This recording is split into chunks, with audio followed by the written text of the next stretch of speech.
Jaime, and I'm a medical oncologist and an investigator, 50-50, right? I have to disclose that one of my passions is research in kidney cancer, and I both do clinical trials and I also do laboratory research in kidney cancer, like trying to work with kidney cancer cells, with mouse models of kidney cancer, and trying new treatments, new biological agents. Like one of my scientists, Valerie, is here. She works directly with me in the laboratory trying to cure cancers in mice, kidney cancers in mice. So the title of my talk is Update on Medical Treatment for Advanced Kidney Cancer, okay, or Systemic Therapy Options. And advanced kidney cancer is like cancer that has spread beyond the kidney or the lymph nodes and needs treatment for the whole cancer. I just want to take some messages from Dr. Sharma, who gave a great presentation on what is kidney cancer. And the first one is that not all kidney cancers are created equal. They come in different flavors, as Dr. Sharma said, up to 30 different subtypes. And the most common being the ones that you see in the slide, the clear cell, 3/4 of the cases, papillary, chromophobe, oncocytoma. There are other less common tumors like unclassified cancers or translocation cancers that are probably less than 1%. However, because we are a high volume kidney cancer center, we see more often than many other centers this type of cancer. The other take-home message from Dr. Sharma and Dr. Gonzalgo is that the mainstay of treatment for localized kidney cancer, meaning kidney cancer that is localized to the kidney or even to the lymph nodes, is surgery.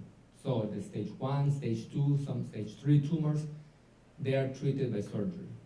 And I'm going to talk about what we do, what the options are for patients with stage 4 kidney cancer, because those are the patients that we see many times in the medical oncology clinic. Dr. Gonzalgo sees a patient and he thinks that the patient needs systemic therapy because the cancer has gone beyond the kidney. He brings the patients to medical oncology, to me or to Dr. Sharma, and we discuss the options, right? So I wanted to divide the talk in 2 or 3 different parts. One is to explain the nature of kidney cancer, like how does kidney cancer work? Why kidney cancer is so bad? Why kidney cancer is like spreads so much? And why is it so difficult to treat? Like, as we know, most of you must have read or heard from Anna or from me that kidney cancer is usually not treated with chemotherapy because the kidney cancer cells are resistant. They are so smart that when a patient gets chemo, for example, the tumor cell, the chemo goes inside the cells, and they have a mechanism for the chemo to be pumped out of the cells, so they pump them out. And radiation therapy is an option, and we are doing a little bit more and more of the radiation therapy options, especially for patients who have metastatic disease, to treat pain, to treat bone metastases, and sometimes, in very selected cases, very highly specialized focalized radiation therapy to treat isolated metastases, especially in the brain. So why is kidney cancer so serious or so aggressive? And the take-home message in this part, I would like you to remember 2 things. First, that kidney cancer depends on blood vessels. Kidney cancer is a very vascular tumor, and the metastasis or the ability of the kidney cancer to spread depends on its dependence on blood vessels, okay? The kidney cancer needs circulation, needs capillaries to feed the tumor so the tumor can grow. Now, why is that? Okay, and we understand now why is that because of the research that has been done in the laboratory with patients, clinical trials, etc. And what happens here in this figure on the left, on the bottom you see a diagram of the kidney cancer cells here, and on the top a blood vessel cells, right? What happens is that many kidney cancers, especially clear cells, for example, take as the most common example, they have several genetic alterations that make the kidney cancer cells produce chemicals. Like you see here, VEGF, FGF, PDGF. You don't need to remember those names, but those are chemicals that the kidney cancers produce that will call and recruit blood vessels, okay? And the blood vessels normally are asleep. They don't need to be reproducing unless there's a wound and patients are healing, right? But when we are not having any wounds, the blood vessels are dormant. The cells don't need to multiply. But in kidney cancer, because of the chemicals that the cancer cells produce, they wake up the endothelial cells or the blood vessel cells. So the blood vessel cells wake up, start multiplying, right? And they go to the tumors as new capillaries, as new blood vessels to feed them, and that's how the kidney cancer keeps growing and keeps metastasizing. So kidney cancer depends on blood vessels. And thanks to this knowledge and a lot of research, there have been a number of new medications that have been produced and developed and approved to treat this trait of kidney cancer, which is dependence on blood vessels. The medical term of this dependence on blood vessels is angiogenesis, right? And drugs like the ones that you can see here that are FDA approved, like axitinib, pazopanib, sunitinib, sorafenib, bevacizumab, lenvatinib, cabozantinib, all of those, the common part of how they work is that they block the blood vessel formation, which is key in kidney cancer progression and kidney cancer metastasis, right? So that is the first arm, or one of the first pathways by which kidney cancer is so bad, doesn't respond to chemo, and grows and grows, right? Therefore, targeted therapies that basically are directed against the blood vessels and these pathways that basically help the tumors produce blood vessels are beneficial. The second one, the second part of the story, is a little more complex and basically has come in the last 4 or 5 years or 6 years with new discoveries through research again, new discoveries where we basically have found and have identified other pathways, other circuits that are important in this very complex interaction between the cancer cells, which are here, and the blood vessels. So that the blood vessels is not the only story or the whole story. Everything is very complicated, or more complicated than we think here. The cells that you see in the cartoon on the left here, right, are immune cells. Immune cells exist everywhere. They exist in our lymph nodes normally, and those are the cells that are there ready to attack viruses, infections, right? When you have a sore throat, you see an inflammation of your glands. This is your immune cells working to try to attack an infection. So normally, the immune cells are designed to attack foreign invaders, right? Cancer can be considered a foreign invader. So normally, we would expect that the immune cells, especially these cells called T cells in blue, okay, those are the soldiers, right? These cells, with appropriate communication lines and the interaction with other immune cells, they learn that these tumor cells are foreign and they need to be attacked, to be eliminated, okay? That happens sometimes by itself. But most of the time, and especially when the tumors are advanced, okay, the tumor cells are very smart. So in addition to making chemicals to produce blood vessels to feed the tumor, right? They also make other chemicals to block this immune response. What do? They produce chemicals to put a brake in the T cells, right? Or they make chemicals to release the pedal, the gas pedal. So the immune cells do not accelerate against the tumor, but they slow down. So again, research in the last 15, 20 years has identified targets for drug development that will address these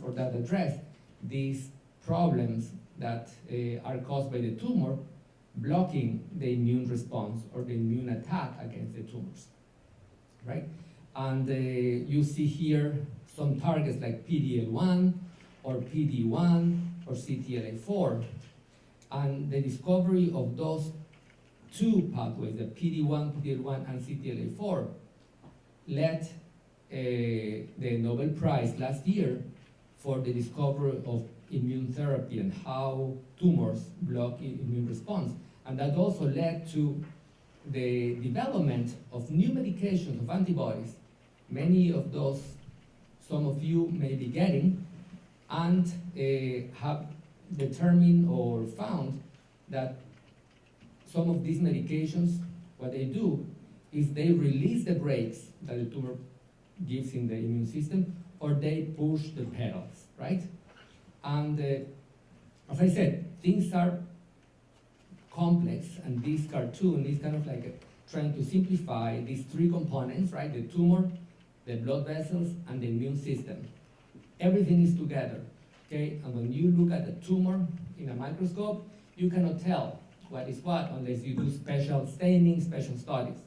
But this is what all the research has found, and thanks to that, new treatments have been developed against kidney cancer, and treatments that are effective.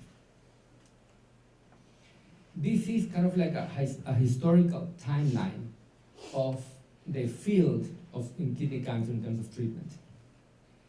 I kind of like, I'm a little bit shy and to say like here, 2005 is where it starts. This is when I more or less started my career as a junior faculty, so you can see that I'm getting older now. But before 2005, the only treatments that were available were intravenous treatments with older immunotherapies. Some of you may have heard like interferon or interleukin-2. Okay, we are not using interferon that much. We are using interleukin-2 a little bit, and we will be talking in the clinical trials portion a little bit more about interleukin-2. But like the year 2005-2006 made a big difference in the course of the treatment for kidney cancer, with the approval and development of new medications. Like you see here, sorafenib, sunitinib, pazopanib, axitinib, bevacizumab, everolimus. All of those are targeted agents that directly or indirectly attack the first arm of the tumor behavior, which is the blood vessels, right?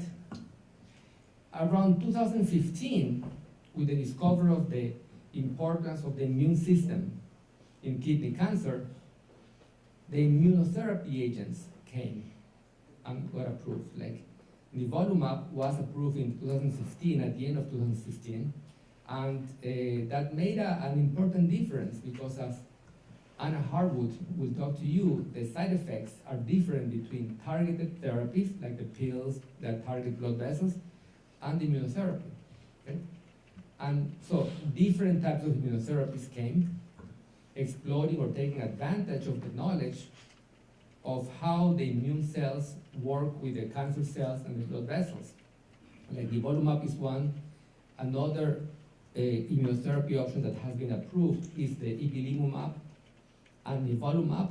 Okay, those are two antibodies that attack different parts of the immune system, or the blockade of the immune response. And more recently, there have been combinations that have found to be important and beneficial to patients, which are combinations between immunotherapies and targeted therapies. And in the graph below, you see more or less how the survival in kidney cancer has improved and keeps improving. The horizontal axis is the time, the years, and the vertical axis is the percent of patients surviving. With sunitinib, we had about 54% overall survival, and now with the new combinations, it's going up to more than 70% and sometimes higher, okay? And this is a very, very big and important message of hope, because we are doing better with treatments, okay? And why or how these treatments came so fast? Thanks to research, thanks to clinical trials. So how do we decide, or how do we evaluate a patient who comes with stage 4 kidney cancer? Dr. Sharma mentioned a little bit of this, but when we see the patient in the clinic, the patient comes, obviously the patient comes stressed, sad, depressed. The family also comes to the patient to provide support. The initial visit is a shock, okay? And the doctor's responsibility is to try to stabilize the situation, both the emotional situation and the medical situation, right? And what we initially do is we do an initial assessment of the patient to see how the patient is doing in terms of health, in terms of blood tests, how far the cancer has gone. So initially, Anna may explain the patients that we need to do a scan of the bone, a scan of the brain, a scan of the body, to really understand the enemy. Because if we understand and know the enemy, we will be able to fight with all our strength. We also do blood tests, okay, like to see if the patient is anemic, the calcium, the platelet, etc. And with that initial assessment, right, we are able to determine if the patient belongs to one of 3 categories in terms of prognosis, right? Like the favorable, intermediate, and poor. And I'm not gonna go into details, but this is something that we as the doctors do. You shouldn't worry about that. We explain to you, and then we tell you what we believe that the best treatments are. And then after these 2 steps, we select the treatment, we explain the patient the benefits, the risks, the side effects. We listen, and we like to listen to the patient's concerns and questions, and then we make a plan of action. So this is a diagram of the current guidelines or recommendations of systemic treatment, medical treatment for patients with kidney cancer, depending on this risk categorization. Again, this is for patients who have never been treated before with systemic therapy and are going to start treatment. We usually do that, okay? And depending on that, we recommend the treatments. So, and these guidelines come from the National Comprehensive Cancer Center Network, which is kind of like the big institution that gives national guidelines. And all of those guidelines put as a first option a clinical trial, all right? To emphasize the importance of participating in research, because most of the treatments that we and others are doing are the treatments of the future, treatments that will change the course and improve the prognosis and the outcomes in patients with kidney cancer, right? But you can see here, like depending on the risk, for example, favorable risk, patients can get the pills like sunitinib or pazopanib, or a combination of immunotherapy and targeted therapy. If the tumors are more aggressive, right, or if the tumor is causing a lot of symptoms, we use immunotherapy options. Okay, cabozantinib is another option that we use in these patients. And in red, we have the plan B or plan C. In case the treatments in the first line don't work, we have, as you can see, many other options that have come in the last 5 or 6 years. And it is our challenge, the doctor's challenge, to choose the best treatment for the patient depending on the option. Again, the guidelines and the experts all over the world, they agree that the best option is to participate in a clinical trial if the doctor believes the clinical trial is appropriate and will benefit the patient. So, is there a role, going back a little bit, is there any role of systemic treatment for patients who have had the tumors resected or removed and may be considered at high risk for treatment? Okay? Years ago, we participated in a trial, a big national trial, that basically uses the approved drugs sunitinib or sorafenib or no treatment for 1 year to see if that prevents recurrence. Okay? This is the ASSURE trial here. Unfortunately, the trial did not show that it made a big difference. Okay? And other studies after this, okay, that tried to ask the same question in a different manner, different schedule, different doses, etc., also showed not a lot of benefit, except one study that showed that sunitinib may prolong the time without recurrence. However, further studies or further follow-up show that at the end, survival-wise, sunitinib may not really make a big difference. Therefore, at this time, okay, we usually do not recommend to use post-operative targeted therapies, okay, unless there's evidence of a small metastatic lesion that where the patient may or may not like benefit, right? So what do we do with patients who have resected kidney cancer, localized, no metastasis, and are at high risk? Well, we put them in clinical trials, right? So we participated in the trial in the center that is basically comparing an immunotherapy, a PD-1 blocker versus no treatment, and we finished accrual. Dr. Gonzalo mentioned the PROSPER trial, which is the active trial that we are, and is led by Dr. Nahar, one of the urologists and colleagues of Dr. Gonzalo, where we are evaluating, assessing the role, the effect of immunotherapy before surgery and after surgery in patients who have localized disease, no metastasis, and are at high risk, right? So this is something that we always encourage our patients. Okay.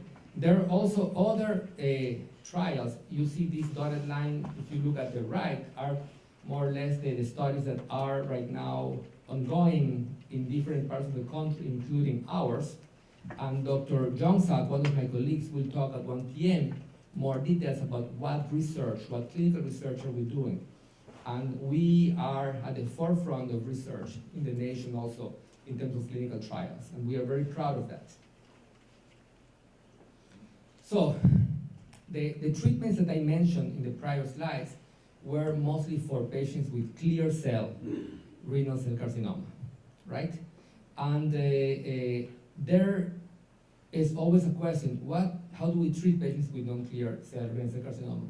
I explained to all my patients that because of the low frequency of those cancers, the non-clear cells, there's no data, really, that tells us this is the best treatment or the second best treatment or the third best treatment, okay? These options that we are seeing here are from the books, the guidelines, that again, clinical trial is the first option if there is a clinical trial. Unfortunately, there are not many, if at all, clinical trials for the very, very rare forms of kidney cancer. And what we do many times is we assess the patient, remember the step one, to look at the clinical factors, at the blood tests, at the type, etc., to see if the patient would benefit from targeted therapy or from immunotherapy. And sometimes, depending on the patient may be like a very young patient and we want to be aggressive, we tend to give the most aggressive treatments, because in our experience we have seen some good results, even in the less common types of kidney cancer. What are other alternatives, okay, for metastatic disease? And a question comes like, is surgical resection of the metastasis an option? Like if patients come with disease that has gone outside of the kidney, all right, is there a role for surgery, okay? And the answer is it depends. Always depends. And it can be beneficial in some patients, very select patients who have very, very few metastases. And also it depends if the resection is safe, meaning like if it's not close to a vital organ like the bronchi, for example, or the arteries or blood vessels in the chest, or near the aorta sometimes, where surgery may be more challenging, right? Location, and also if it's technically feasible or not, right? But sometimes this may be an option. Many times what we do is that we talk to a surgeon and tend to give systemic therapy first to see if there's a good response, and then if there's a good response, we may consider surgery, okay? Another option, watchful waiting, no treatment, right? I think we have 1 or 2 patients where we are doing that. And is that an option? It also is an option, right? In very, very selected patients. Again, with very few metastases, in tumors that are slowly growing and not causing any symptoms, okay? And after a very comprehensive discussion between the patient and the doctor and the team about the benefits and disadvantages of watching and waiting versus pursuing with treatment, okay? And in some patients, this option may result in having no side effects from treatment, the tumors growing slowly or not growing, and in those cases we do scans every so often with blood tests and physical exams. So you can see now here that there are a lot of options, right, for kidney cancer. All of them are approved, clinical trials are at the top in our institution, right? And the question is, what do we do? Like, how do we choose from many, many treatments that many of them can be used in first line? So, the first factor to consider is, as I said at the beginning, one size does not fit all, okay? Each kidney cancer and each patient with kidney cancer is different and unique, and we cannot extrapolate what we did in one patient to another patient, okay? Every treatment is personalized based on an analysis of the different clinical characteristics of the tumor, the characteristics of the patient, the blood test, etc., right? So health is an important factor. The function of the organs. Some patients may have kidney problems from the surgery, okay? How fast the cancer is growing is an important factor to decide what treatment to give. Patient preference. Sometimes there are 2 great options with different side effect profiles. So we discuss about the side effects and then we make a decision with the patient what would be the best for the patient. How aggressive the patient wants to be, okay? Also, a very important thing is the healthcare professional related, which is the experience and the level of comfort on using one treatment versus another. I have had several patients who come for second opinions from outside and come with a recommendation that is mostly based because sometimes a doctor may not feel comfortable in giving the most aggressive treatment, and they recommend a less aggressive, and then we give the recommendations we believe are appropriate for the patient. And a very important point also is that patient participation, active participation by asking questions, raising the concerns that they have, is very important in the decision. And we take care, we listen to our patients, and we take that into consideration as well for the treatment. final, in terms of this slide, take-home message is experience does count in the management of renal cell carcinoma. So we are very happy to say that we are experts in renal cell carcinoma, both surgeons, pathologists, medical oncologists, research coordinators. We all have a lot of experience, and we feel comfortable, so we make the patients feel comfortable when we go together in this trip, which is treatment for kidney cancer. Now, what does the future bring? And this is something that Dr. Jongsak, one of the other speakers, will talk after lunch, which is extremely exciting. There are new targets for kidney cancer that are under development here at UM and at other institutions. For example, drugs that actually work on very, very intrinsic pathways in kidney cancer that have not been able to be targeted before. Drugs that were very difficult to produce or to develop, now they are, and we are one of the few centers in the country that are testing these agents. Like this PT2977 is a small molecule that blocks a factor called hypoxia-inducible 2 alpha, and this shows in the initial studies very, very promising activity. Okay, also you have drugs that affect the metabolism or target the metabolism of the kidney cancers. We have many, many trials that are blocking or targeting different aspects of the immune response against the tumor. And one of my favorites, which is in my heart, which is a new form of treatment that is called oncolytic viruses, right? This is a promising option, very, very early, very early. No, there's just one virus that has been approved for the treatment of melanoma, but it's a first-generation virus. We're doing trials, as you will see at 1 p.m. in the talk about clinical trials.